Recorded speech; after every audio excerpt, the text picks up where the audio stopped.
In the normal transmission of pain, ascending nociceptive signals travel up the spinal thalamic pathway to the thalamus, where they are processed and relayed to cortical and other areas. The ascending pathway also relays to the periaqueductal gray matter, an important part of the descending pain modulating system, where specific cannabinoid receptors are located. Stimulation of the periaqueductal gray is known to produce an analgesic effect. However, this neuroregulatory process is thought to be tonically restricted by inhibitory GABAergic off cells. Ascending pain signals relayed through the periaqueductal gray suppress the activity of GABAergic off cells through cannabinoid modulation, thereby increasing activity in the descending pain modulation pathway and increasing the analgesic effect. This is called depolarization-induced suppression of inhibition. A synaptic feedback mechanism is believed to be an inherent part of our normal neuroregulatory processes, including descending pain modulation.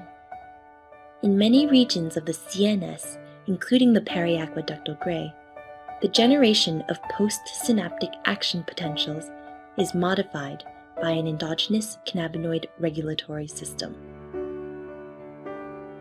Endogenous cannabinoids are synthesized on demand from the phospholipid bilayer of the postsynaptic membrane. These lipophilic ligands are released directly into the synaptic cleft and act in retrograde fashion on the presynaptic neuron where the cannabinoid receptors are expressed. Binding of the endogenous cannabinoids affects intracellular signal transduction pathways, reducing the influx of calcium ions into the presynaptic neuron, causing a decrease in further neurotransmitter release.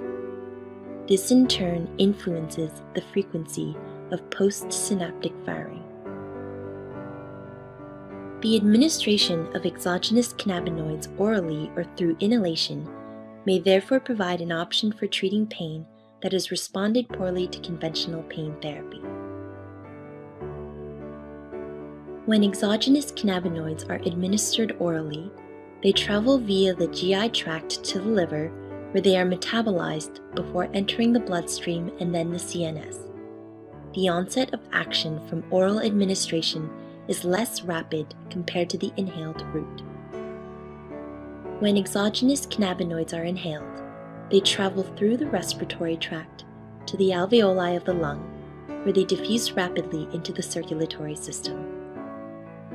They then travel through the bloodstream towards the CNS, where they diffuse across the blood-brain barrier and into the surrounding tissues of the brain and spinal cord. Exogenous cannabinoids exert their modulatory effects upon the abundant cannabinoid receptors distributed throughout the CNS. The effects of cannabinoids may be illustrated by comparing three neuronal synapses showing normal pain transmission, the influence of endogenous cannabinoids, and the influence of exogenous cannabinoid administration.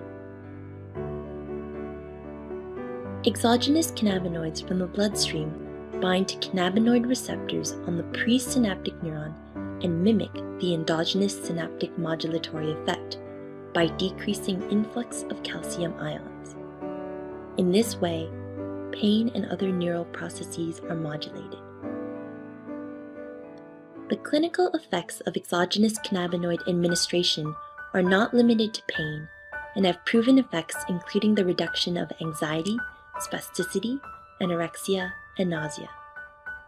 The development of novel drugs to modulate endogenous cannabinoid reuptake and metabolism may also prove beneficial in pain therapy. The therapeutic benefits of cannabinoids, including modification of the endogenous cannabinoid signaling system, should be further explored through clinical research.